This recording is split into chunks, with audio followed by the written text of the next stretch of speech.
Y bueno, y desde este momento ya estamos grabando también la clase, así que desde aquí en adelante ya lo van a tener publicado después a través del link de acceso al Google Drive que tenemos previsto para esto. Hacemos un poco de memoria, estamos en el trabajo práctico de mediciones eléctricas. La semana pasada estuvimos haciendo lo que tenía que ver con los cálculos analíticos de los circuitos que íbamos a ensayar. Hoy vamos a simular las mediciones de estos circuitos. Entonces, por eso esta parte se llama experiencia simulada. Si repasamos rápidamente los objetivos que nos habíamos planteado, dentro de estos objetivos, todos los que están, los primeros 3 puntos son los que desarrollamos la semana pasada, que era proyectar los circuitos eléctricos, determinar las condiciones límite de funcionamiento para evitar que se dañaran a la hora de ensayarlos, determinar analíticamente los parámetros de funcionamiento normales según los cuales íbamos a hacer las mediciones, y hoy ya nos vamos a los últimos 4. Vamos a simular el conexionado de estos diferentes circuitos. Hemos seleccionado ya los instrumentos, lo tendríamos que hacer hoy si estuviésemos en el laboratorio, pero al final de la clase pasada estuvimos viendo cuáles eran los 3 instrumentos que íbamos a utilizar para todas las mediciones. Vamos a simular la aplicación de los parámetros de alimentación, es decir, alimentar con 220 volts estos circuitos y ver cómo responden según lo que nosotros hemos calculado. Y a partir de eso vamos a verificar el cumplimiento de las leyes fundamentales de la electrotecnia. Sobre el proyecto de circuitos que hicimos la semana pasada, analizamos 3 circuitos resistivos puros, un circuito resistivo inductivo capacitivo serie, un circuito resistivo inductivo capacitivo paralelo, y hemos hecho ya la selección de los instrumentos. Un repaso rápido de todo esto, con los circuitos de resistivos puros, que eran con resistencias variables, que si bien tenían la posibilidad de modificar su valor entre 0 y 500 ohm, habíamos dicho que íbamos a trabajar con esos valores al máximo, es decir, cada resistencia regulada en 500 ohm. Nos planteábamos trabajar sobre 3 circuitos. Uno conformado por un solo elemento, otro por 2 elementos en serie, otro por 2 elementos en paralelo. A esos 3 circuitos le habíamos calculado la resistencia equivalente. Acá tenemos la tablita, esta abajo a la derecha es la que estuvimos calculando la semana pasada. Para un elemento en serie, un solo elemento tenía 500 ohm, 2 en serie tenían 1000, 2 en paralelo tenían 250 ohm de resistencia equivalente. Habíamos analizado cómo se determinaban las corrientes admisibles máximas para no debíamos superar para que no se dañen estos circuitos. A partir de esas corrientes admisibles habíamos determinado la tensión máxima admisible del circuito, es decir, cuál era la máxima tensión que le podíamos aplicar sin superar estas corrientes, y llegamos a que eran 265 o 530 ohms según el circuito de que se tratara. Como nosotros íbamos a trabajar con 220 volts, 220 está por debajo de cualquiera de esos máximos, entonces no vamos a tener problema. Y a partir de allí hicimos el cálculo de cuál iba a ser la corriente total que iba a consumir el circuito con esos 220 volts. 0,44 amperes una sola resistencia, 0,22 cuando fuesen 2 en serie, 0,88 cuando fuesen 2 en paralelo. Y calculamos las potencias eléctricas que iban a demandar esos circuitos cuando circularan las corrientes que acabamos de identificar, impulsadas por los 220 volts de corriente alterna que le íbamos a aplicar. Después habíamos pasado al proyecto de los circuitos RLC, un circuito serie como el que tenemos representado en los gráficos de la izquierda en el de arriba, un circuito paralelo como el que tenemos abajo aquí a la izquierda. Para estos circuitos habíamos visto que iban a estar conformados en definitiva por una resistencia de 375 ohm, una reactancia inductiva de 439,82 ohm y una reactancia capacitiva de 397,89. Cuando pusiéramos en serie íbamos a tener los 3 elementos conectados en serie y a su vez con la fuente de alimentación. Cuando los pusiéramos en paralelo íbamos a poner a cada uno de ellos en paralelo entre sí y con la fuente de alimentación. Y a partir de ahí habíamos hecho los cálculos para el circuito serie, cuál era la impedancia equivalente, con una tensión aplicada de 220 volts, cuál iba a ser la corriente total que iba a consumir el circuito, y con esa corriente total, cuáles iban a ser las 3 caídas de tensión, B sub R, B sub L y B sub C, en la resistencia, en la inductancia y en la capacitancia. Y para el circuito en paralelo, suponíamos también alimentado con 220 voltios, calculábamos a partir de eso cuánto iba a valer la corriente I sub R, la corriente I sub L, la corriente I sub C, las corrientes de la resistencia, de la reactancia inductiva y de la reactancia capacitiva. A partir de esas tres corrientes parciales habíamos calculado la corriente total, y de la relación entre la tensión aplicada y la corriente total habíamos calculado la impedancia equivalente.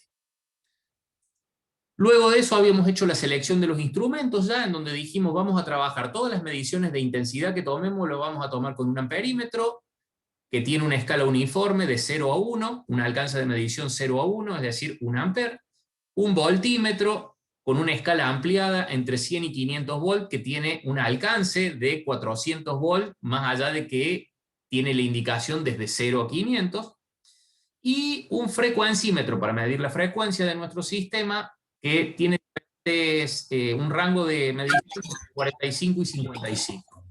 ¿Alguna pregunta hasta acá? Bien. No, profe, por ahora todo bien. La tablita que tenemos justo arriba de los instrumentos, esta es la parte en donde se nos frustraron las anotaciones la semana pasada porque Zoom nos empezó a impedir hacer anotaciones sobre la tabla manualmente, entonces acá está completo. Con el instrumento 1, amperímetro, vamos a medir intensidad, con el 2, voltímetro, vamos a medir tensión, con el 3, frecuencímetro, vamos a medir frecuencia. Habíamos sacado en limpio el tipo de corriente con el que trabajaba cada uno de estos instrumentos, el principio de funcionamiento, la clase, que es un dato esencial para lo que vamos a calcular hoy, la posición de uso, la tensión de ensayo, el alcance de medición, que recién lo mencionamos, 1 para el amperímetro, 400 para el voltímetro, 10 para el frecuencímetro, y el tipo de escala. ¿Por qué remarcamos lo del alcance de medición?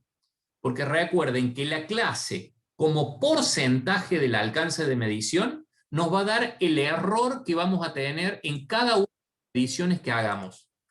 Y ya que estamos, lo vamos a plantear ahora mismo, porque esto nos va a ser sumamente útil para cuando lleguemos en un ratito a tener que calcular los errores. Lo importante que debemos destacar acá, una vez que hemos calculado cuál es el error máximo que nos garantiza el fabricante del instrumento, el error no depende del valor que estamos midiendo, depende del propio funcionamiento del instrumento, de lo que nos está garantizando el fabricante. Entonces, por ejemplo, para el amperímetro, que dijimos que es de clase 1,5 y tiene un alcance de medición de 1 amper entre 0, que es el inicio de escala, útil, y 1, que es el final de la escala. El error o exactitud de nuestro instrumento es igual a la clase dividido 100 por el alcance de medición.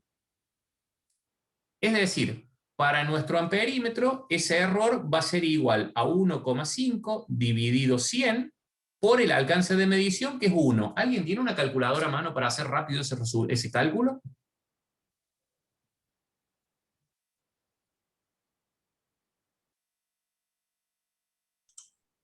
0,015.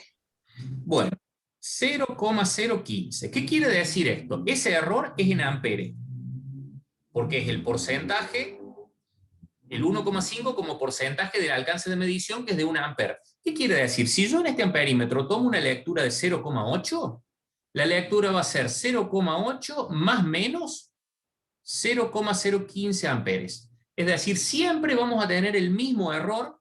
¿Qué quiere decir esto? Si tomamos 0,8 la lectura en ese momento, el 0,015 es un error determinado con respecto a 0,08. Si yo tomé una lectura de 0,2, va a ser 0,2 más menos 0,015 de nuevo. Es decir, mientras más cerca de 0 nos vamos con la lectura, más representativo es el error comparado con la lectura que estamos tomando. Pero esto es propio del instrumento que estamos utilizando.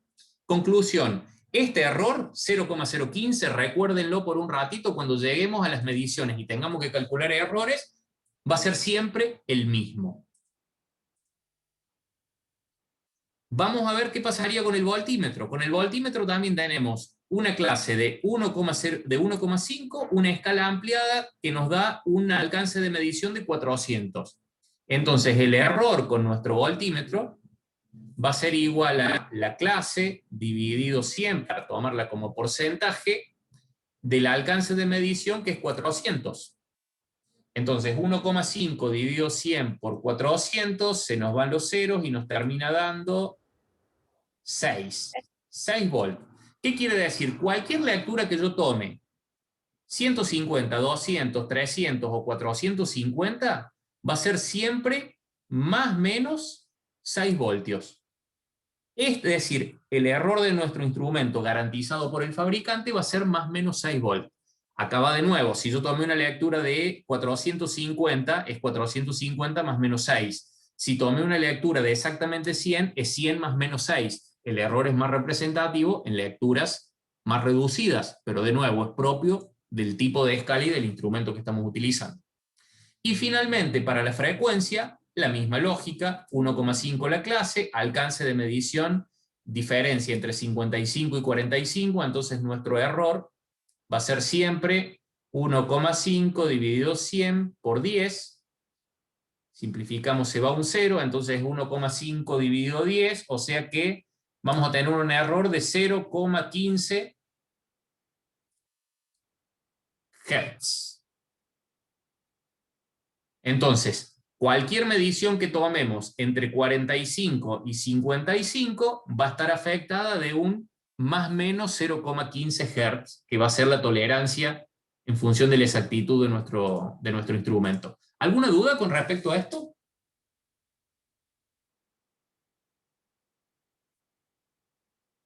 Bien, seguimos entonces. Vamos a nuestros ensayos. Ahora sí les pido que me confirmen si me están escuchando bien, porque ya arrancamos con esta parte ahora que es 100% nueva, entonces me interesa que no nos esté fallando la conexión. ¿Me están escuchando correctamente? Sí, se escucha. Sí, profe. Perfecto. Sí, profe. Vamos a ensayar entonces los mismos circuitos resistivos que hemos calculado, pero ahora vamos a ir a simular las mediciones. Vamos a simular las mediciones en el circuito RLC serie, en el circuito RLC paralelo, y a ver, vamos a trabajar con los instrumentos seleccionados ya y que acabamos de mencionar hace un rato. Dentro de el ensayo que deberíamos hacer si estuviésemos en el laboratorio, conectaríamos, por ejemplo, para una sola resistencia, aquí en el gráfico que tenemos a la derecha, vamos a poner el puntero para que se vea, una resistencia única de 500 ohm, alimentada por una fuente de tensión variable que regularíamos en 220 volts para ensayar el circuito. Conectaríamos un voltímetro, conectaríamos un frecuencímetro que van en paralelo con la fuente de alimentación y con la carga, y un amperímetro que va en serie para que registre su intensidad. Acá hemos esquematizado también un batímetro para medir la potencia activa en watts, más allá de que en la práctica no lo usaríamos porque no tenemos de instrumental adecuado para eso en el laboratorio, son de escalas muy grandes, entonces no nos permitirían tomar valores útiles, entonces lo indicamos nada más, pero no lo vamos a utilizar. Y la cuestión es esa, entonces una vez que tenemos todo este circuito conectado, aplicamos 220 volts con la fuente de alimentación, medimos tensión, medimos frecuencia y medimos intensidad consumida por esa resistencia. Después hacemos la conexión para dos circuitos en serie, es el que tenemos a la izquierda, para dos resistencias en serie, este que tenemos a la izquierda, la misma resistencia R1 de recién, pero intercalándole una segunda R2 en serie con la fuente y con la R1. También medimos tensión, medimos corriente, medimos frecuencia, vamos a calcular la potencia, no la vamos a medir. Y para demostrar la segunda regla de Kirchhoff, la que dice que en un circuito que forma una malla, la sumatoria de las tensiones aplicadas por las diferentes fuentes es igual a la sumatoria de las caídas de tensión en las diferentes cargas, mediríamos con un voltímetro igual al que tenemos aquí a la izquierda, mediríamos la caída de tensión en R1 y la caída de tensión en R2. Luego pasamos al tercer circuito, que son dos elementos en paralelo. Es el que tenemos a la derecha, al que le agregamos la resistencia extra R2 que está dibujada en líneas de trazo. Hacemos las mismas mediciones, pero adicionalmente con una pinza voltamperimétrica si estuviéramos en el laboratorio, o hoy con otro amperímetro igual al que tenemos acá para medir la corriente total, lo vamos a intercalar con R1 y con R2 para medir la corriente de la resistencia 1 y la corriente de la resistencia 2. Y después en cada uno de los nodos que forman las conexiones en paralelo de R1 y R2, podríamos por primera regla de Kirchhoff determinar el comportamiento, sabiendo que la primera regla de Kirchhoff dice que en un nodo la sumatoria de las corrientes entrantes, es decir, la corriente total que medimos con este amperímetro, debe ser igual a la sumatoria de las corrientes salientes, que van a ser las que circulen por R1 y por R2. Entonces también vamos a tomar esas intensidades. Vamos a la práctica entonces. El primer punto ya de nuestras mediciones nos pide que, previo a conectar los elementos estos resistivos a la fuente de alimentación, con un multímetro le midamos la resistencia equivalente a cada uno de los tres circuitos. Aquí, en el que tenemos identificado para el circuito 1, que es el que está representado a la izquierda, tenemos el multímetro seleccionando la opción de medición de resistencia, y con dos puntas de prueba que los otros días vimos cuando estudiamos el multímetro, tocamos los dos extremos de la resistencia, y si tenemos seleccionada la escala adecuada, nos da en el display el valor de esa resistencia. Cuando teníamos una sola era una resistencia de 500 ohm. Cuando nos mudábamos al circuito que íbamos a ensayar, al poner dos resistencias en serie, es esta configuración que tenemos en el esquema central, en donde si ponemos las dos resistencias en serie, la resistencia equivalente era igual a la suma de ambas, los 1000 ohm que nos está marcando el multímetro. Y finalmente, si las poníamos en paralelo y conectábamos el multímetro al paralelo de la resistencia, íbamos a medir la resistencia equivalente de ese conjunto, que nos daba los 250. ¿Se acuerdan de esos cálculos que los estuvimos revisando recién? Si retrocedemos un poco, aquí teníamos una resistencia eran 500 ohm, dos resistencias eran 1000, dos resistencias en serie, por supuesto, y dos resistencias en paralelo eran 250. Hechas esas mediciones, pasamos a armar los circuitos y a tomar todas las mediciones para completar esta tabla que tenemos aquí. En esta tabla, a ver, los otros días teníamos tablas de valores calculados. Acá tenemos una tabla de valores medidos. ¿Qué es lo que vamos a indicar? ¿Cuáles son en esta tabla para el circuito 1, que era una sola resistencia, el circuito 2, que eran dos resistencias, el circuito 3, que eran dos resistencias en paralelo? ¿Cuáles son los instrumentos que hemos utilizado? ¿Qué vamos a utilizar? Si volvemos a la tablita de instrumentos, teníamos el instrumento 1 era el amperímetro, el instrumento 2 era el voltímetro, el instrumento 3 era el frecuencímetro. En cada uno de estos circuitos vamos a usar los tres instrumentos, es decir, el 1, el 2 y el 3. El 1 era el amperímetro, el 2 era el voltímetro, el 3 era el frecuencímetro. ¿Por qué los indicamos? Porque si estuviéramos en el laboratorio y no tuviésemos tiempo de tomar todos los datos de nuevo de los instrumentos, acá sabiendo cuáles son los que hemos utilizado según esta indicación, después ustedes en su casa, cuando tienen que completar el informe, van a la tabla de instrumentos y vuelven a ver los datos. Para el multímetro que hemos utilizado para medir las resistencias, no tenemos los datos de la clase, de la exactitud, ni del alcance de medición, porque es un instrumento bastante especial. Entonces indicamos solo la resistencia sin afectarla de error alguno. Recuerden, cuando era una sola resistencia, ¿cuántos ohm tenía? 500. Cuando eran dos resistencias en serie, ¿cuántos ohm medimos recién? 1000. 1000. Y cuando eran dos resistencias en paralelo, 250. Es decir, son los tres valores que hemos obtenido de aquí, de estas tres mediciones que hemos hecho de los juegos de resistencias conectadas en serie, en paralelo o una sola. ¿Qué vamos a hacer ahora? Desgraciadamente, el software que ahí hemos conseguido para hacer estos ensayos nos representa circuitos de corriente continua. No obstante eso, como se trata de circuitos resistivos puros, recuerden que los circuitos resistivos puros en corriente alterna se comportaban de la misma manera que los circuitos resistivos puros en corriente alterna. Es decir, en continua y en alterna no hay diferencia mientras el circuito sea resistivo. Ahora, si le conectamos inductancias o capacitancias, la cosa cambia. Entonces, no vamos a tener cómo medir frecuencia en este circuito, pero nosotros sabemos que está garantizado que nuestro sistema de corriente alterna es de 50 Hz. Entonces, cargamos directamente esos valores olvidándonos de que los podamos medir. Si estuviéramos en el laboratorio, sí conectaríamos el instrumento y lo podríamos determinar. Acá vamos a hacer de cuenta que tenemos los 50 Hz. Después, cuando pasemos a los circuitos de RLC, vamos a usar unas planillas de cálculo diferentes en donde vamos a poder ver la medición de frecuencia, que acá la damos por supuesta. Ahora, una vez que tenemos armados esos circuitos, a cada uno de ellos le vamos a aplicar 220 volts. Y vamos a medir que la tensión aplicada sean los 220 volts. Entonces, si tomamos la medición con el voltímetro respectivo, vamos a tener un error garantizado. ¿Se acuerdan cuál era el error del voltímetro para cada una de las mediciones que vayamos a tomar sin importar el valor de tensión que estemos tomando? 0,015. No, del voltímetro era más o menos 6. 6. Más o menos 6 voltios.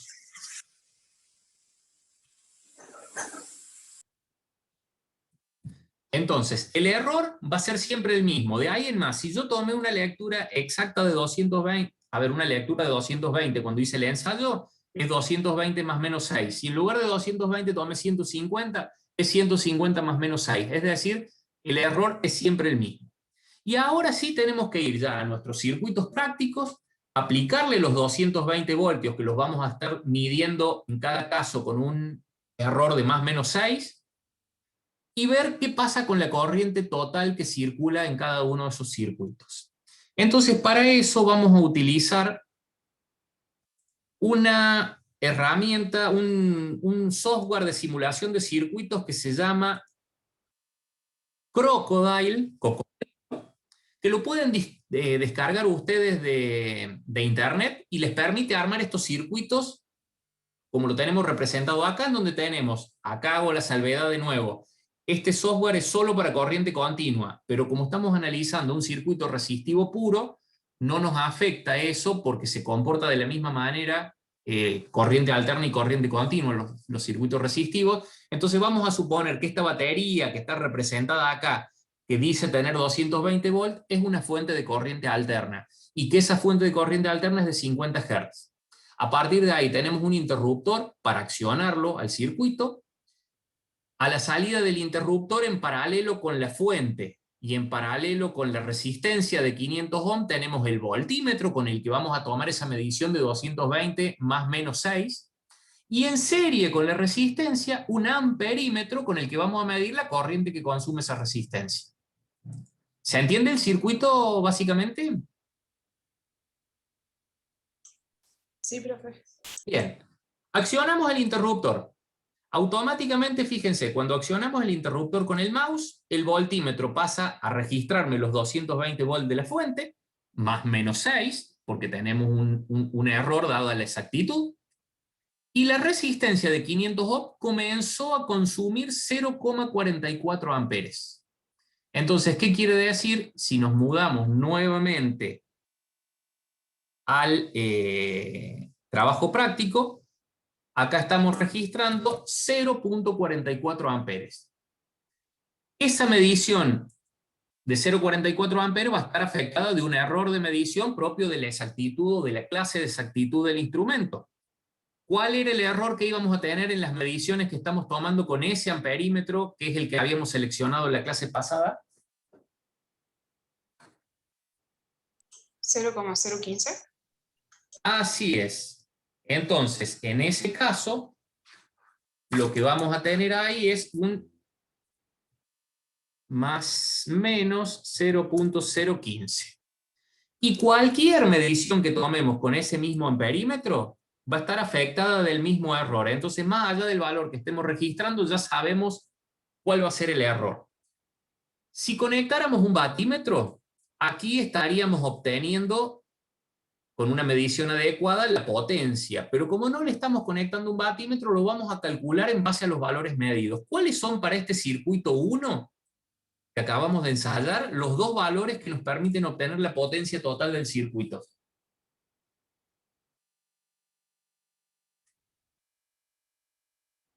¿A qué era igual potencia eléctrica? Al voltaje por la corriente. A la tensión por la corriente, es decir, los 220 volts aplicados multiplicados por los 0,44 amperes circulantes. ¿Cuánto nos está dando eso? 96,8 vatios o 96,8 watts. Si volvemos al circuito que estamos ensayando, el software este nos permite sobre cada instrumento ver lo que está ocurriendo. Es decir, si nos paramos sobre el rectangulito rojo que aparece en cada instrumento o en cada elemento, nos dice, por ejemplo, en este caso, la fuente está con 220 volts y suministrando 439 miliamperes. 439 miliamperes es, redondeando, 0,44 amperes, lo que estamos midiendo acá en el amperímetro. Y si nos paramos sobre la resistencia, nos dice que la resistencia en este momento con 439 miliamperes o 0,439 o 0,44 amperes está disipando, ahí les dice 96,4 watts. Entonces, indirectamente nos está permitiendo obtener la potencia más allá de que no estemos conectando un batímetro puntualmente. ¿Preguntas respecto de este ensayo? Sería mucho más gráfico si tuviéramos todo esto cableado, un instrumento en la mano, el voltímetro, el amperímetro al lado, la resistencia al lado, un interruptor para conectar y desconectar, pero bueno, aquí lo estamos haciendo de manera simulada y por lo menos nos da los valores que nos hacen falta. El próximo circuito que tenemos que ensayar ahora es, con los mismos 220 volts de alimentación, un circuito con dos resistencias en serie, a las que vamos a ver qué corriente nos permiten circular. Tenemos armado, y yo les voy a compartir también en el aula virtual, este sería el circuito, la misma fuente de alimentación, el mismo interruptor, el mismo voltímetro, el mismo amperímetro, pero en lugar de tener una sola resistencia, tenemos dos conectadas en serie. Y a cada una de esas resistencias le conectamos un voltímetro adicional en sus bornes para medir las caídas de tensión parciales. ¿Por qué? Porque esto nos va a ser útil para demostrar el cumplimiento de la segunda regla de Kirchhoff. Encendemos el interruptor, aparecen los 220 volts a los bornes de salida de la fuente, pasan a circular 0,22 amperes por las dos resistencias en serie, y el producto de esos 0,22 amperes por 500 ohms de cada una de las resistencias nos da 110 volts de caída de tensión en cada una de las resistencias. ¿Por qué? Porque ambas resistencias tienen el mismo valor de 500 ohms, por ambas circula la misma intensidad de 0,22 amperes o 220 miliamperes, y si a esos 0,22 amperes lo multiplico por 500, ¿cuánto nos da? 110. 110 volts de caída de tensión en la resistencia 1, más 110 volts de caída de tensión en la resistencia 2, ¿cuánto es 110 más 110? 220. Esa es la suma de las caídas de tensión en las dos resistencias, que debe ser, según la segunda regla de Kirchhoff, igual a la suma de las tensiones aplicadas. ¿Cuánto es la tensión aplicada? 220 volts. Entonces ahí estamos demostrando el cumplimiento de la segunda regla de Kirchhoff. Nos vamos a nuestro circuito y asentamos nuestros datos, circulan 0,22 amperes. ¿Cómo podríamos calcular la potencia?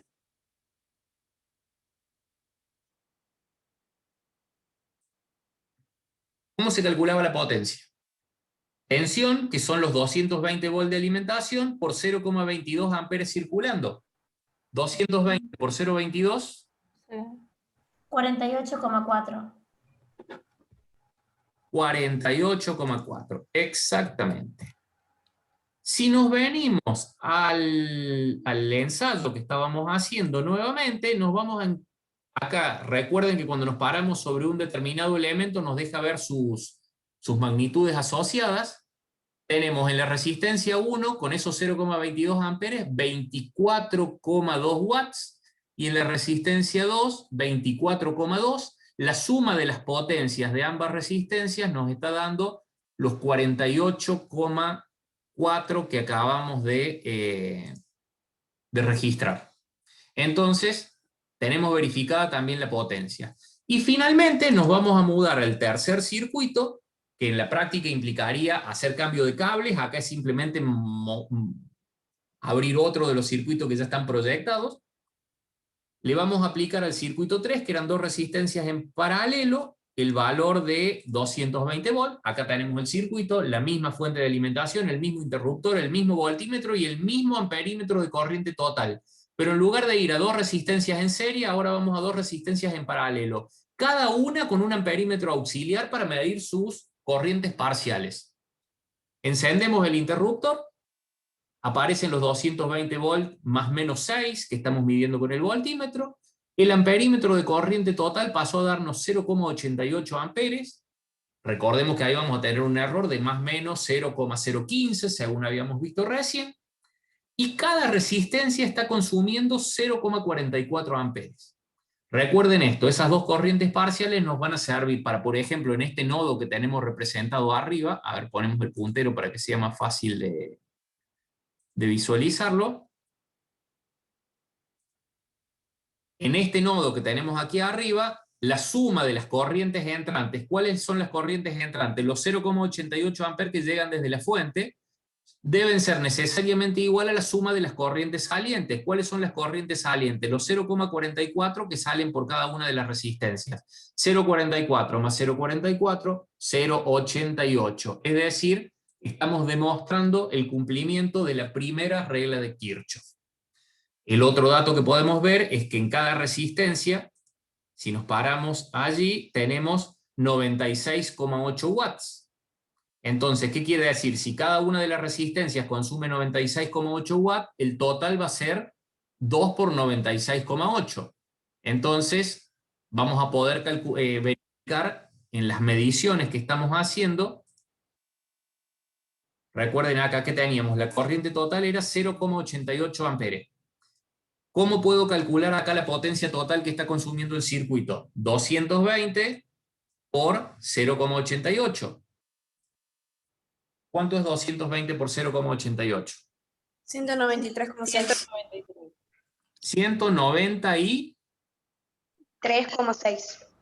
193,6.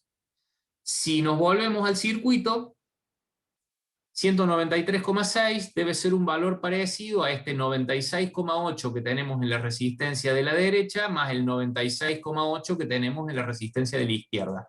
Entonces ahí estamos verificando que las potencias totales consumidas por ambas resistencias en conjunto al estar en paralelo serían iguales a la que acabamos de calcular acá como producto de la tensión total, de la tensión aplicada de 220 volts por la corriente total de 0,88 amperes. Entonces, ahí tenemos todas las mediciones tomadas correspondientes a los circuitos resistivos puros.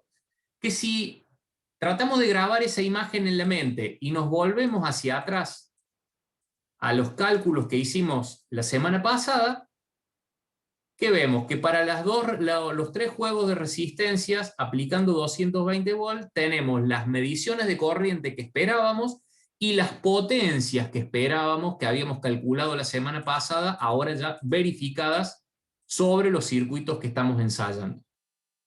¿Duda con respecto a esto?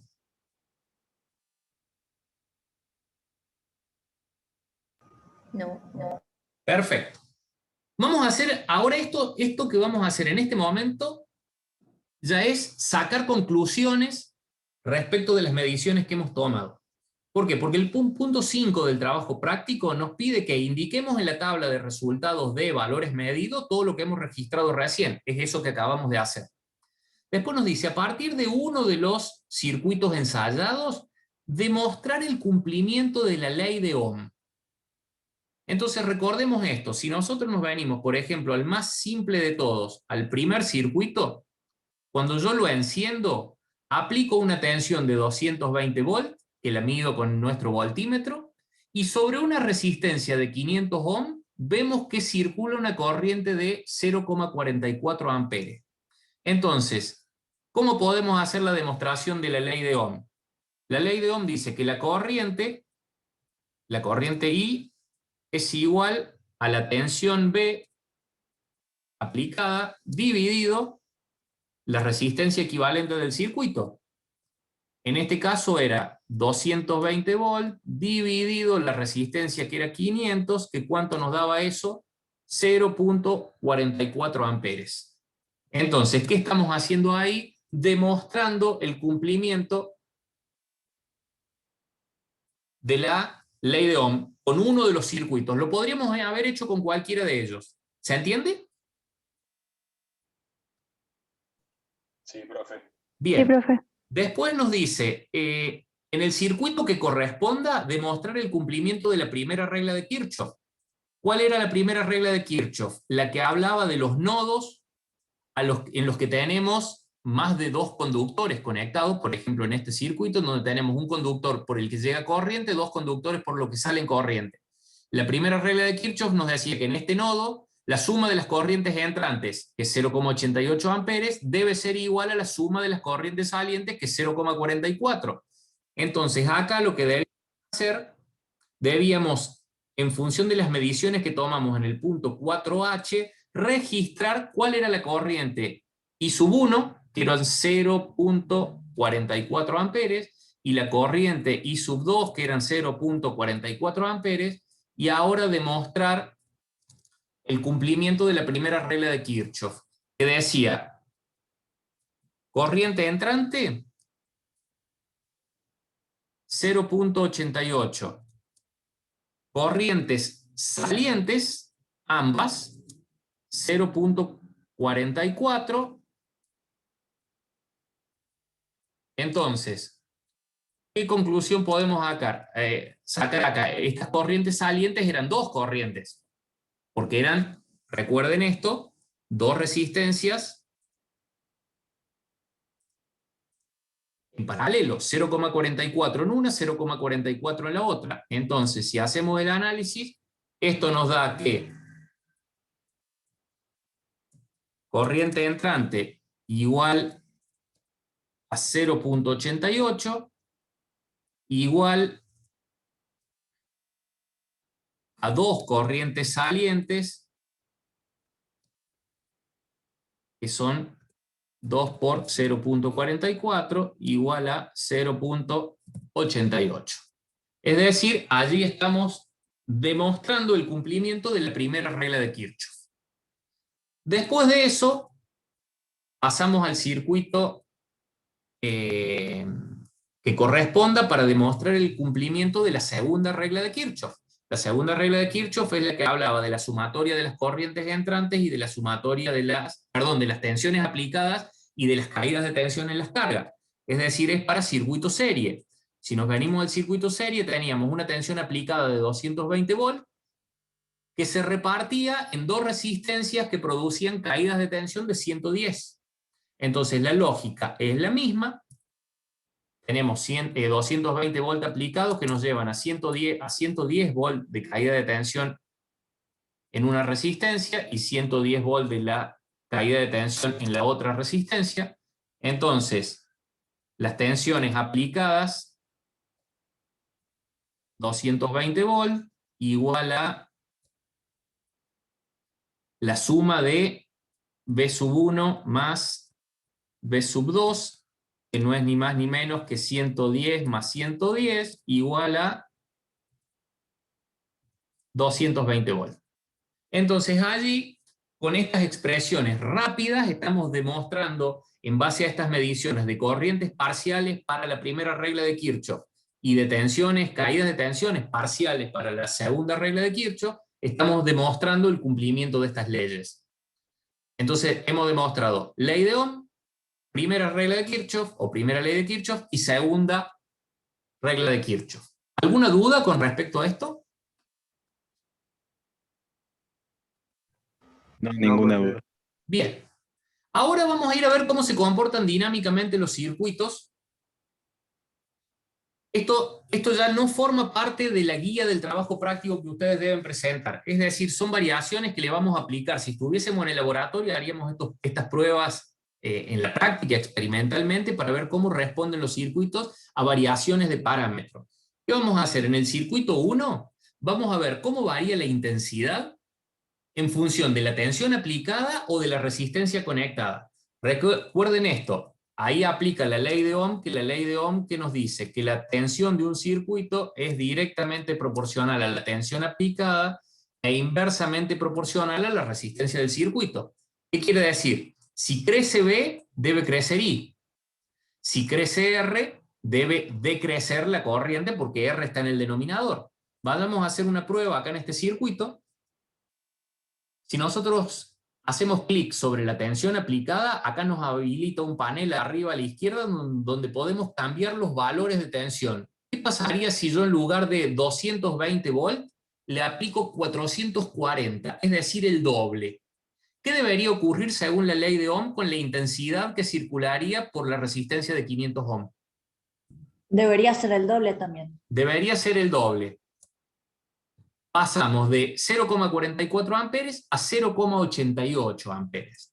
Y si ahora con esos 440 volts, en lugar de la resistencia de 500 ohm, que me paré sobre la resistencia de 500 e hice clic y me habilitó el mismo panel para la resistencia, ¿qué pasa si le duplico el valor de la resistencia? Disminuye a la mitad el valor de la tensión. Debería disminuir. Perdón. Exacto. Entonces, ¿qué ocurrió? Dupliqué la tensión, se duplicó la corriente. Dupliqué la resistencia, bajó a la mitad la corriente y volvimos a tener la misma corriente que antes. Es decir, al doble de resistencia, el doble de tensión hace que circule la misma corriente. Y de ahí en adelante podemos cambiar los valores a lo que nosotros querramos. ¿Qué pasa si a la resistencia le ponemos 0 ohm?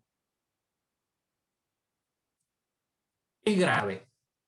Acá arriba nos lo está marcando en rojo. ¿Qué quiere decir? 0 ohm es un valor peligroso.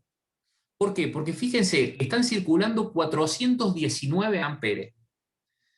Para que ustedes se den una idea, un caloventor o una estufa eléctrica común de esas que se usan en las casas, normalmente consumen corrientes de 10 amperes. Que circulen 400 quiere decir que es el equivalente a tener 40 caloventores conectados juntos.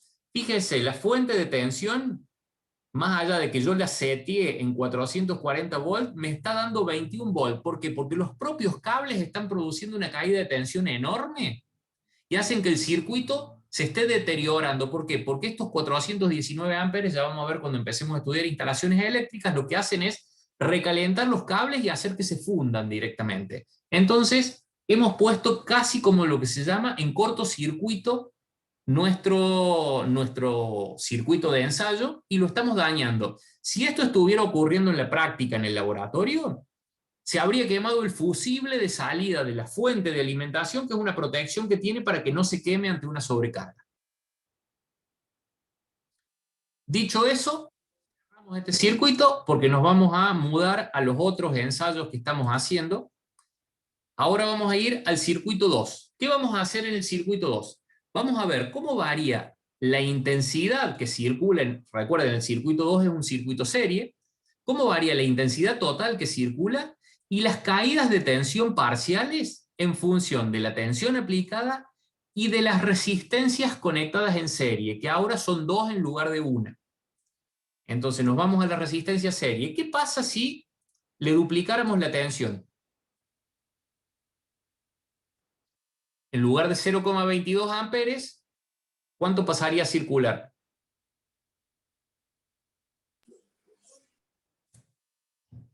...0,44 amperes, el doble, digamos, porque antes teníamos una resistencia, digamos, tenemos una resistencia equivalente de 500 más 500, es decir, de 1000 ohm, por ende la corriente total va a ser siempre tensión aplicada dividido resistencia equivalente. Ahora, ¿qué pasa si yo modifico una de las resistencias? ¿Qué se imaginan?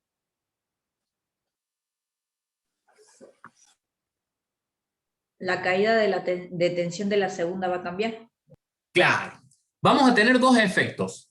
Por un lado, antes que nada, se va a modificar la corriente. En lugar de 0,44 amperes va a pasar a haber otro valor. ¿Por qué? Porque la corriente es tensión sobre resistencia equivalente. Si yo cambio una de las resistencias, cambia la resistencia equivalente.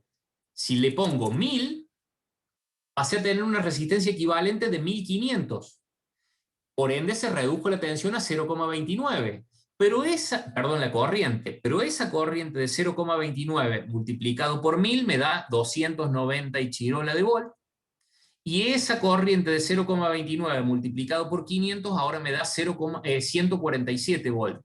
¿Qué quiere decir eso? La suma, las dos tensiones parciales ahora no son iguales. ¿Por qué? Porque igual corriente en resistencia de distinto valor produce distinta caída de tensión. Recuerden, la caída de tensión es corriente por resistencia. 0,29 por 1000 es 290, 0,29 por 500 es 147. Pero lo importante es que la suma de 293 más 147, ¿a qué es igual? A los 440 volt de alimentación.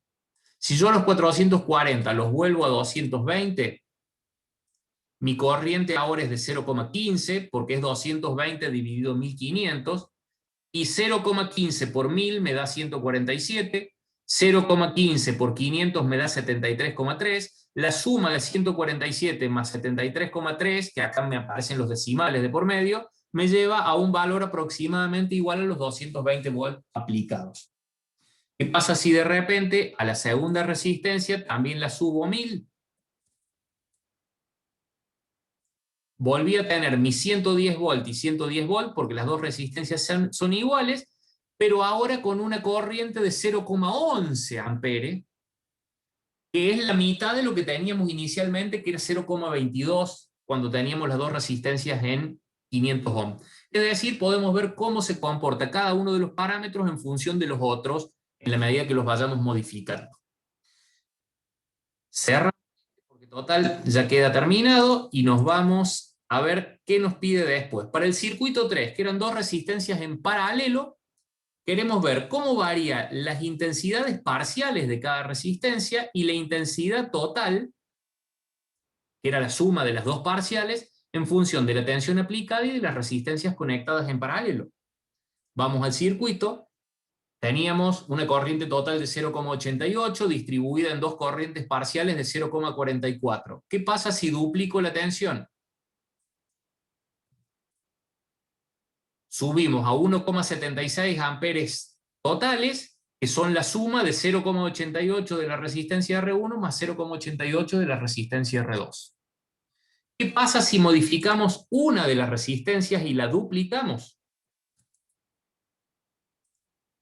La corriente total se reduce y las corrientes parciales se dividen de manera inversa a las resistencias. Es decir, recuerden, yo los otros días creo que les dije, y si no se lo digo ahora, la corriente eléctrica es bastante parecida a nosotros. Busca cumplir su función, desarrollar la tarea encomendada, siempre por el camino más fácil. Entonces, ¿qué quiere decir esto? Cuando yo le aplico 220 volts a las dos resistencias acá en paralelo, ¿por dónde circula más corriente? Por la resistencia que tiene menos valor, por la de 500. Circulan 0,88. Por la de 1000 circulan 0,44. ¿Por qué? Porque le es más fácil, recuerden, la resistencia es el parámetro de estos elementos que se opone a la circulación de corriente. Mientras más grande la resistencia, más chica la corriente que circula. Mientras más chica la resistencia, si acá la bajamos a 250, más grande todavía la corriente, es decir, los 2,2 amperes totales que le estamos dando a nuestro circuito se reparten 1,76, la mayor parte en la resistencia de 250, 0,44 en la resistencia de 1000. ¿Se entiende la lógica del comportamiento de este circuito? Sí, profe, se entiende. Todo este análisis que estamos haciendo lo podemos plantear matemáticamente, analíticamente, o si ustedes se descargan este simulador de circuitos y arman estos circuitos o toman los que yo les voy a publicar en el aula virtual, pueden entrar a hacer todos estos ensayos y verificar el cumplimiento de los cálculos matemáticos que puedan hacer. Bien, terminado este punto, avanzamos y nos vamos al ensayo de los circuitos experimentales mixtos, resistivos, inductivos y capacitivos. El primero que vamos a analizar es el circuito serie. ¿Qué poníamos en serie? Esa resistencia equivalente que habíamos calculado los otros días. Retrocedamos un poquito. Aquí habíamos hecho los cálculos. Teníamos el circuito RLS serie, en donde teníamos una resistencia de 375 ohms, una reactancia inductiva de 439,82 ohms y una reactancia capacitiva de 397,89 ohms. Puestas en serie, puestas en paralelo. Cuando las poníamos en serie, habíamos dicho que teníamos una magnitud que era la impedancia equivalente, que se calculaba con una expresión que vimos cuál era, en función de la tensión aplicada y la impedancia equivalente, teníamos una corriente total que circula por los tres elementos en su conjunto, y esa corriente total multiplicada por la resistencia, por la reactancia inductiva o por la reactancia capacitiva nos daba las tres caídas de tensiones V sub R, V sub L y V sub C. Entonces, vamos a ver qué mediciones podemos hacer en estos circuitos. Vamos a medir la tensión aplicada, vamos a medir la corriente total, vamos a medir la caída de tensión en la resistencia, en la inductancia y en la capacitancia, y vamos a calcular la impedancia equivalente. Pero acá también vamos a medir la frecuencia. ¿Por qué? Porque ahora sí vamos a usar un simulador en donde tenemos corriente alterna y posibilidad de medir frecuencia. Entonces, acá tenemos el mismo circuito que planteábamos recién, la fuente de alimentación con la que le vamos a suministrar 220 volts, vamos a medir la frecuencia, medir la tensión, acá nos está dando por el momento 0 Hz, 0 volt, porque está apagada la fuente, vamos a medir la corriente total y la caída de tensión a los bornes de la resistencia, a los bornes de la reactancia inductiva, a los bornes de la reactancia capacitiva. Acá ya tenemos seteados los valores de resistencia, de reactancia inductiva y reactancia capacitiva en los tres que habíamos visto recién. Entonces, aplicamos 220 volts. ¿Qué estamos viendo? En este momento no tenemos exactamente 50 Hz, tenemos 49,9. Entonces nos mudamos a nuestra tabla y cargamos los 49,9 Hz. Si quisiéramos, podríamos calcular el error, sabiendo que el error de las mediciones de frecuencia iba a ser más o menos el 1,5% del alcance de medición de ese instrumento, que era de 10 Hz, la diferencia entre 55 y 45. Entonces podríamos calcular el error, pero bueno, ya sabemos cómo se calcula, no vamos a gastar tiempo en eso. Tenemos la tensión aplicada y la corriente total. ¿Cuánto es la tensión aplicada? 220 volts. ¿Cuánto es la corriente total? 0,583. Entonces completamos. 220 volts, 0,583 amperes. Y vamos a ver qué nos está diciendo cada uno de estos 3 voltímetros auxiliares respecto de las caídas de tensión en la resistencia, en la reactancia inductiva y en la reactancia capacitiva. 218,64.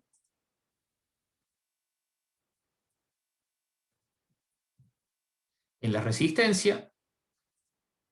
256,43. En la reactancia inductiva. Y 231,98 en la reactancia capacitiva. Y finalmente el práctico nos pide que calculemos la impedancia equivalente. Si nosotros hacemos un poquito de memoria, recordaremos que los otros días habíamos dicho que en un circuito serie la impedancia equivalente es igual a la relación entre la tensión aplicada y la corriente total. Tensión aplicada 220 volts dividido corriente total, que son 0,583. Quien está con la calculadora, ¿qué resultado nos da 220 dividido 0,583? 377,35. 377,35 ohms.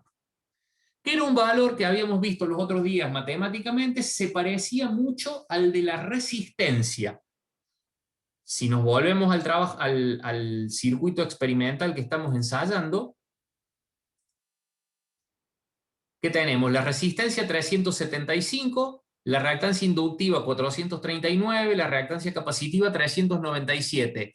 La impedancia equivalente que nos ha quedado acá indicada, 377.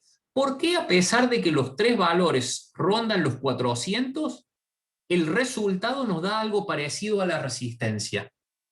¿Se acuerdan del fenómeno ese? ¿Puede ser que era porque se trata de una suma vectorial? Exactamente. La impedancia equivalente en función de la resistencia y la reactancia era igual a la resistencia al cuadrado más la diferencia entre las reactancias al cuadrado. ¿Qué quiere decir esto? Si de repente yo hago que XL sea igual a XC, el paréntesis se hace igual a 0 y la impedancia me queda raíz cuadrada de la resistencia al cuadrado. Se transforma en un circuito resistivo puro. ¿Y qué quiere decir eso? Que el comportamiento de la corriente total va a ser el mismo que si yo tuviese solo una resistencia. A ver, volvamos a la presentación para ver si nos falta completar algo. No, aquí ya lo tenemos completo.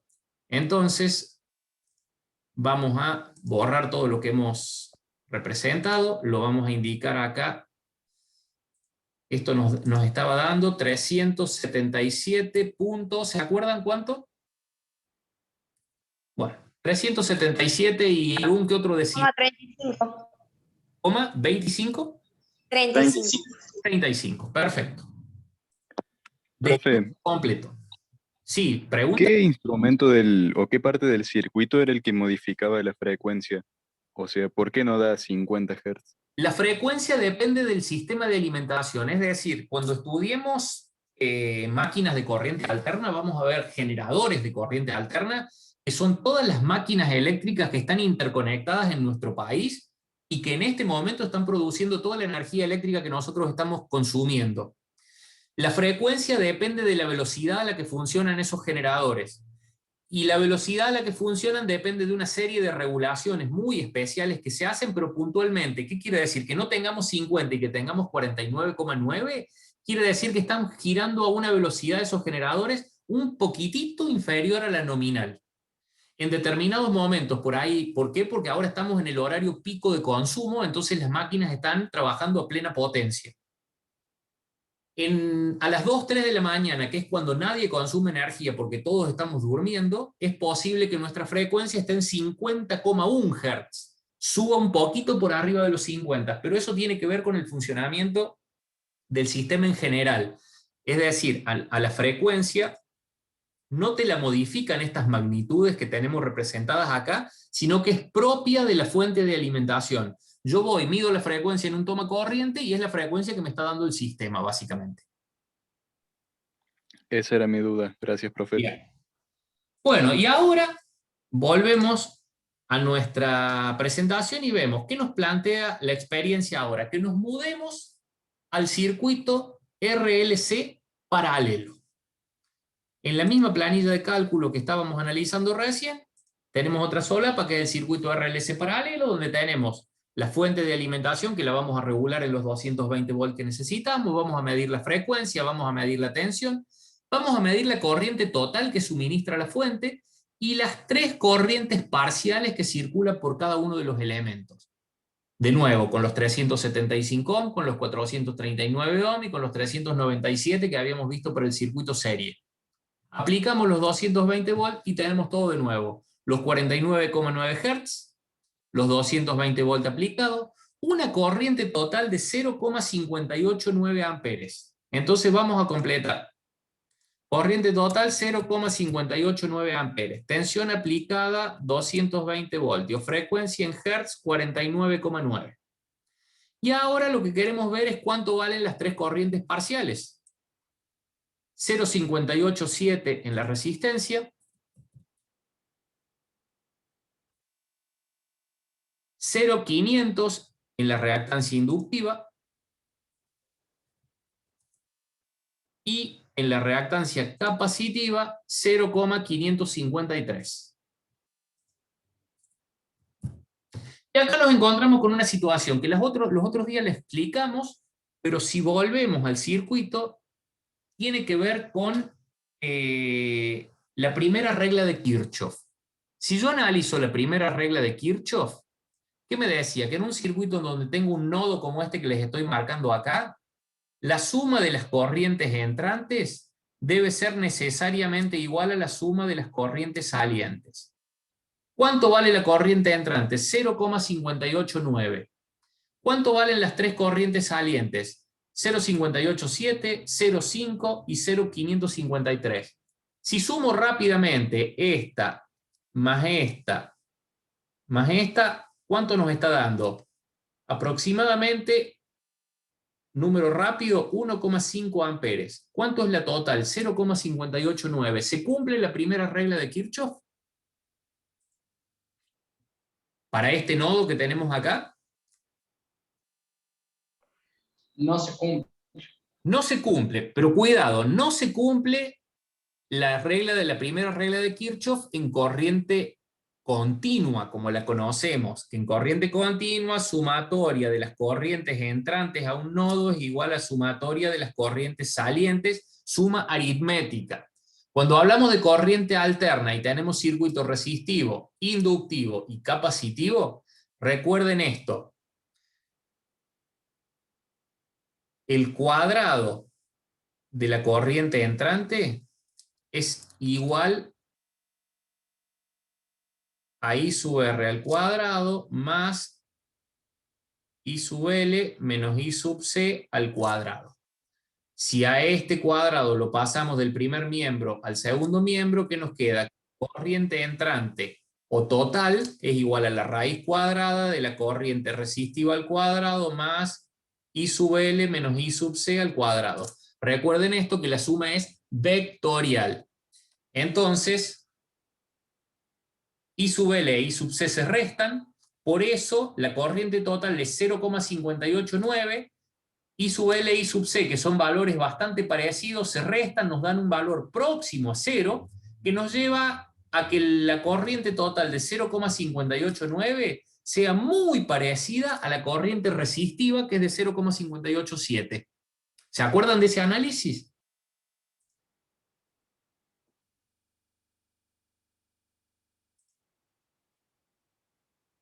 Bien. ¿Qué nos queda por hacer ahora?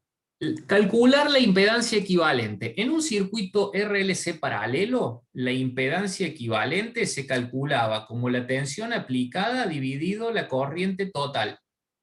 Tensión aplicada 220 volts dividido corriente total 0,589. La dueña de la calculadora, 220 dividido 0,589. 373,51. 373,51. Fíjense, la impedancia me da un valor muy parecido al de la resistencia. Si volvemos al circuito que estábamos analizando, tenemos una resistencia de 375 y una impedancia de 373,5. Cuando la reactancia inductiva y la reactancia capacitiva rondaban los 400. ¿Por qué? Porque las reactancias entre sí se compensan, se anulan mutuamente. Entonces, el circuito nos termina dando como resultado algo parecido a un circuito resistivo puro.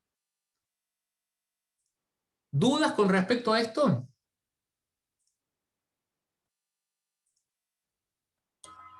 No, profe.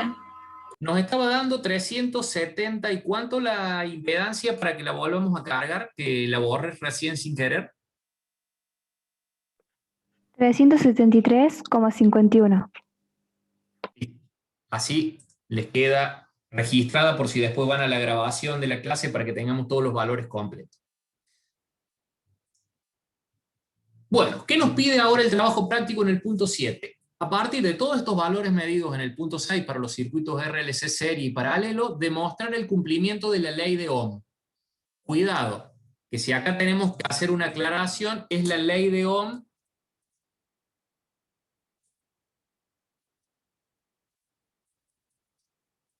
en corriente alterna. En corriente alterna, ¿qué dice la ley de Ohm?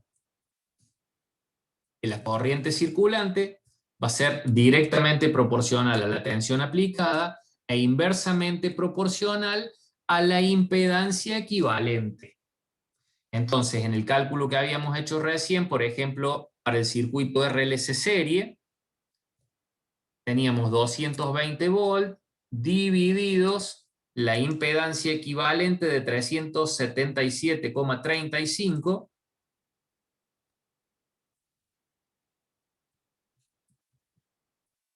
que nos daba el valor que habíamos calculado, que eran los 0,583 amperes.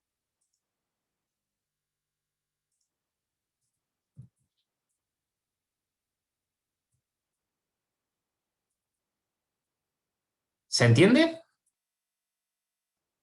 Sí, profe. Bien. Ahora, el punto B nos dice, a partir de los valores medidos, según el punto 6, demostrar numéricamente la primera ley de Kirchhoff. ¿Qué era la primera ley de Kirchhoff? La de las corrientes entrantes y corrientes salientes. Recordando también en este caso que se trata de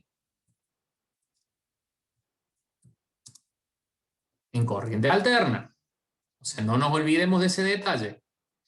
Y acá, ¿con qué nos vamos a encontrar? Con que a la primera regla de Kirchhoff la vamos a poder medir o verificar en el circuito paralelo. Entonces, en ese circuito paralelo la corriente total era igual a, se lo escribo yo después, total ustedes lo ponen como corresponde en el informe, a la raíz cuadrada de la resistencia elevado al cuadrado más la diferencia entre XL y XC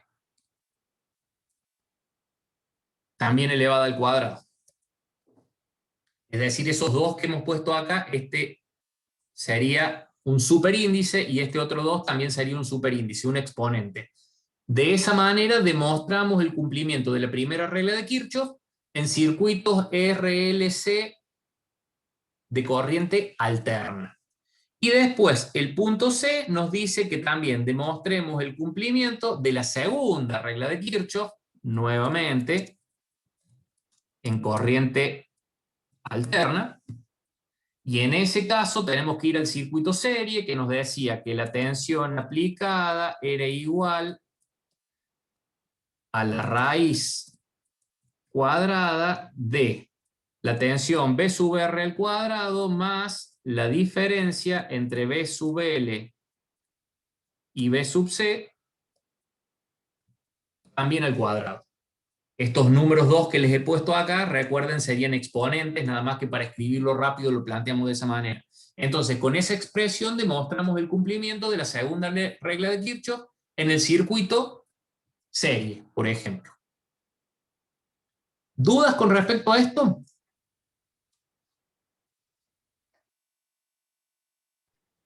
¿Se entiende? Bien, hacemos un repaso rápido. Este documento que les estoy compartiendo en este momento es la guía del trabajo práctico, que es la que ya hemos publicado la clase pasada, donde ustedes van a tener que cargar la fecha de presentación, que recuerden tienen desde hoy 2 semanas para presentarlo, el nombre de ustedes y su legajo.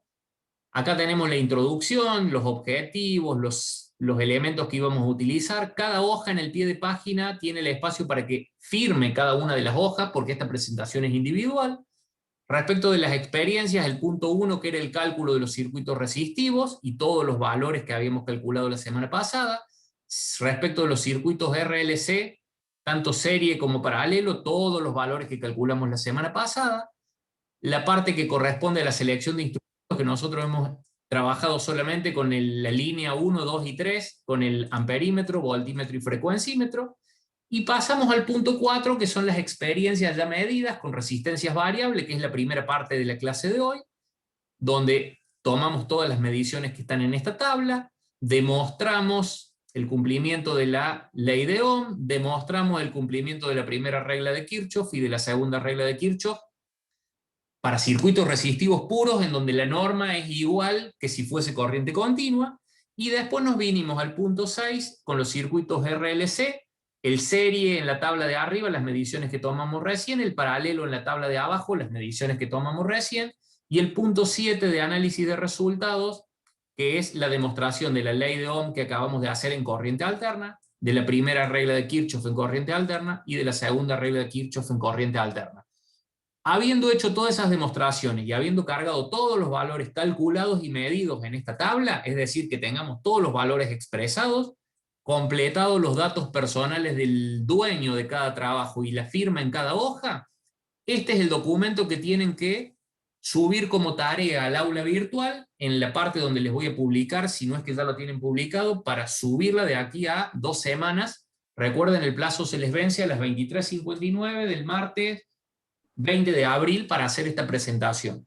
¿Qué quiere decir eso? Que la semana que viene, cuando arranquemos Primero vamos a tener la evaluación de seguimiento y luego de la evaluación de seguimiento podemos tener una instancia en donde me planteen todas las dudas que puedan llegar a surgir con respecto a la confección de este informe o el práctico que acabamos de hacer.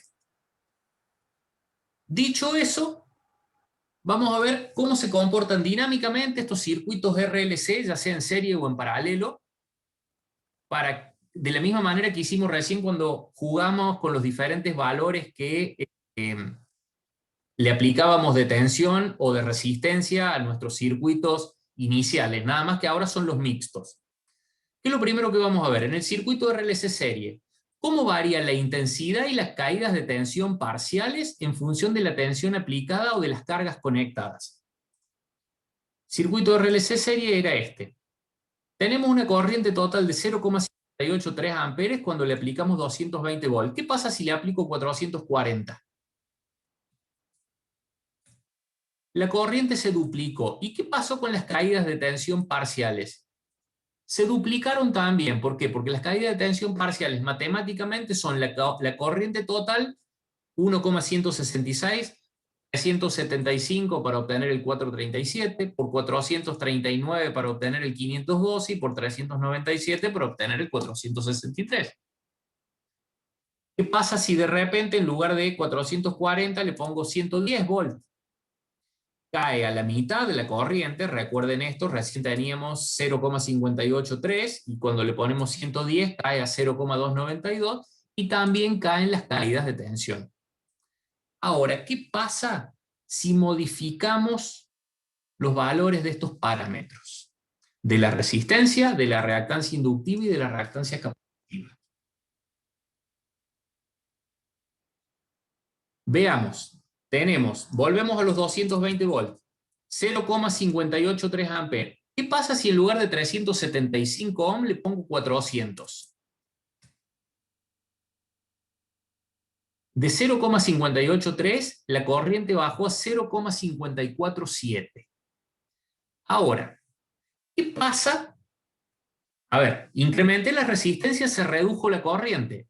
¿Qué pasa si incremento la reactancia inductiva? ¿Qué pasará con la corriente? Veamos, en lugar de 439 pongámosle 500. Se redujo un poquito la corriente. Ahora, ¿qué pasaría si la otra reactancia, la capacitiva, también se hace igual a 500? Vuelve a crecer la corriente. Fíjense, teníamos 400 y la corriente era 0,53. Todo me haría pensar que si yo incremento la reactancia XC, incremento la caída de tensión, por ende circularía menos corriente. Pero lejos de circular menos corriente, la corriente creció. Veámoslo de otra manera. Llevemos la reactancia X, la resistencia a 200 ohms, 1,1 amperes. Llevemos la reactancia inductiva a 1000 ohms, 0,49 amperes. Llevemos la reactancia capacitiva a 1000 ohms. ¿Qué va a pasar con la corriente? ¿Crecerá o decrecerá?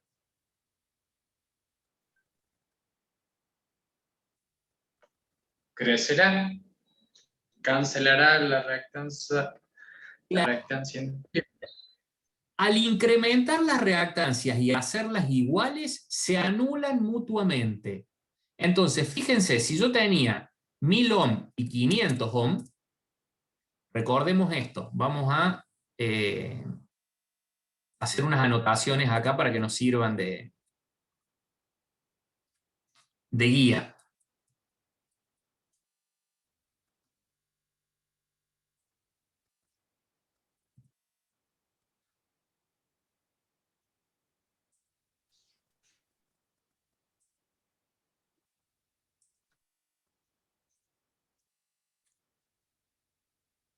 La corriente total es igual a la tensión aplicada dividido la impedancia equivalente. Y la impedancia equivalente es igual a la raíz cuadrada de R cuadrado más XL menos XC al cuadrado. Entonces, ¿qué quiere decir esto? Si yo incremento la reactancia inductiva, se incrementa a ver, equiparémoslas acá. Si pongo las reactancias en 500, ¿con qué me encuentro? Con que la impedancia equivalente es igual a la raíz cuadrada de 200 al cuadrado más 500 menos 500 al cuadrado, es decir, directamente la impedancia es igual a la resistencia. Y circulan 1,1 amperes. Si yo a una de las reactancias la elevo a 1000, se reduce la corriente. ¿Por qué se reduce la corriente? Porque ahora me quedó 1000 menos 500. Entonces tengo 200 al cuadrado más 500 al cuadrado, la impedancia crece. Si incremento ahora la otra reactancia hasta 1000, vuelven a igualarse, vuelve a hacerse cero la diferencia y la impedancia vuelve a ser igual a la resistencia directamente. Es decir, sin importar que yo las iguale, en 1000 y 1000 me da 1,1 amperes. En 100 y 100 me da 1,1 amperes. En 5000 y 5000 vuelve a darme 1,1 amperes. ¿Qué quiere decir esto? El circuito se va a comportar como resistivo puro siempre que la reactancia inductiva sea igual a la reactancia capacitiva, sin importar que valgan 5000 y 5000 o que valgan 1 y 1. ¿Se entiende? Porque lo que importa acá es la diferencia. Y bien, vamos a ver qué más nos pedía la guía. Para el circuito RLC paralelo, que veamos la variación de la intensidad total y las intensidades parciales en función de la tensión aplicada o las cargas conectadas. Y también ver qué pasa si se igualan las reactancias. Entonces nos venimos al circuito paralelo, en donde teníamos una corriente total de 0,58 más las corrientes parciales. Si yo duplico la tensión, se duplica la corriente. Y acá vamos a ver qué ocurre si de repente reducimos la resistencia a 200 ohms. Crece la corriente a 2,2. ¿Qué pasa si incrementamos a 500 ohms la resistencia inductiva? La reactancia inductiva, perdón. Mantenemos más o menos ese valor de corriente. Pero ¿qué pasa si igualamos las dos reactancias? La corriente se hace igual, 2,2 amperes se hace igual a 440 dividido 200, que es 2,2. Fíjense, la corriente resistiva es igual a la corriente total. Y las corrientes reactivas, inductivas y capacitivas son de 0,88, iguales entre ellas. ¿Pero qué pasa entre ellas? En un circuito RLC paralelo, la corriente total era igual a la raíz cuadrada de la corriente resistiva al cuadrado más I sub L menos I sub C al cuadrado.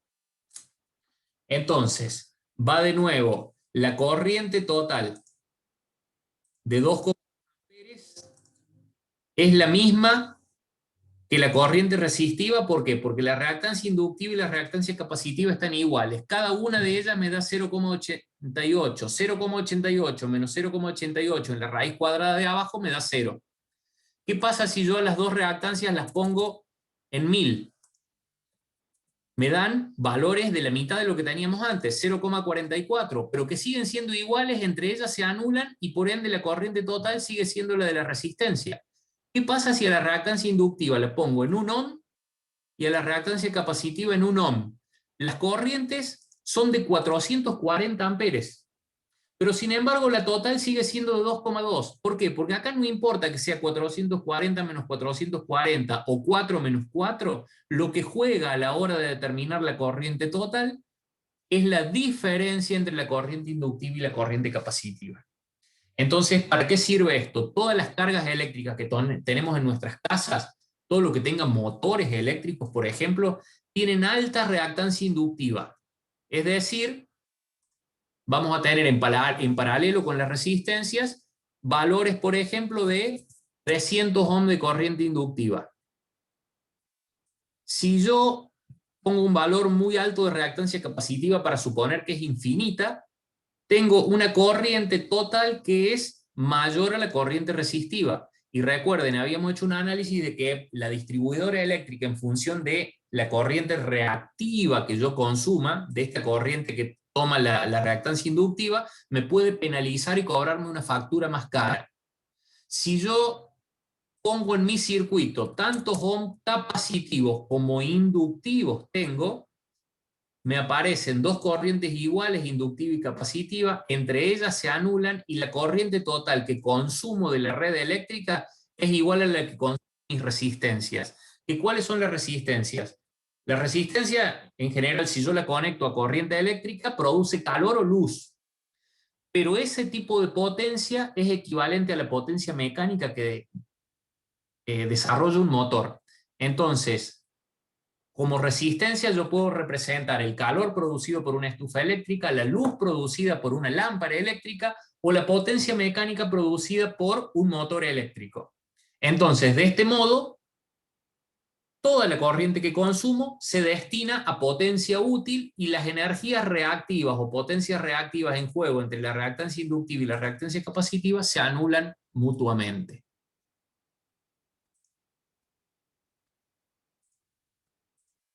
¿Alguna duda con respecto a esto? Ya me animo a vaticinar la respuesta. Sí, todo. O lograron entender algo. Profe, en el cálculo de la I total, Sí.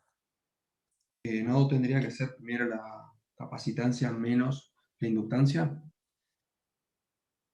Puede trabajarse de cualquiera de las dos maneras por una cuestión muy simple.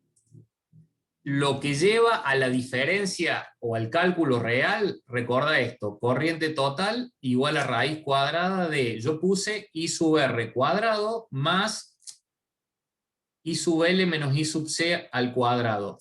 Sin importar cuál de ellos es mayor, si el resultado me diera negativo, al estar elevado al cuadrado se termina siendo positivo. Entonces da lo mismo restar I sub L menos I sub C que I sub C menos I sub L. Porque sin importar qué signo obtenés en la resta, al elevarlo al cuadrado se hace positivo y se terminó el problema. Pero sí, la ecuación real, tomando los signos que convencionalmente se adoptan para corriente capacitiva e inductiva, debería ser I sub C menos I sub L. Pero eso no altera el resultado. Genial. Entonces, siguiendo a la próxima pantalla, las condiciones del trabajo para aprobación de este trabajo práctico. Presentar de manera individual la guía del trabajo práctico número 1 suministrada a la clase anterior, debidamente completada, es decir, con toda la información personal de ustedes, con toda la información de los cálculos, con toda la información de las mediciones y con toda la información de las demostraciones que les ha pedido. Y firmada en cada una de las hojas por el estudiante que la esté presentando. Eso tiene que subirse al aula virtual, preferentemente en formato PDF, pero de nuevo pueden ser fotos en JPG, sacadas con el celular, lo más prolija posible y de lo más cerca posible para que yo pueda ver el contenido. Ordénenmelas con un número orientativo, página 1, página 2, página 3, y lo suben de ese modo, hasta el martes 20 de abril a las 23:59. Allí vence el plazo y el que no se escondió, se jodió, decía el chiste. Dicho, Profe, una consulta. Con respecto a qué es lo que hay que dejar escrito, sí, es completar de la misma forma que lo fuimos haciendo con usted y eso solamente. exactamente. Perdón, he dejado de compartir la pantalla, pero ahí se las comparto nuevamente para que vayamos al documento. Recuerden, la guía del trabajo práctico es este documento que repasamos recién, en donde lo van siguiendo paso a paso. Esto es lo que deben presentar completo y firmado. Acá completar los datos que calcularon los otros días, acá completar los datos que calcularon los otros días, acá completar los datos de los 3 instrumentos que hemos tomado como útiles, acá completar los datos de las mediciones, sobre estas líneas de puntos sacar las conclusiones que correspondían a la ley de Ohm y leyes de Kirchhoff para los circuitos resistivos puros, completar los datos de las mediciones que hicimos recién acá para circuito RLC, serie y paralelo, y sacar las respectivas conclusiones. Hecho todo eso, le ponen la firma, sacan la foto y es lo que suben. Es completar esta guía tal cual está planteada. ¿Se entiende?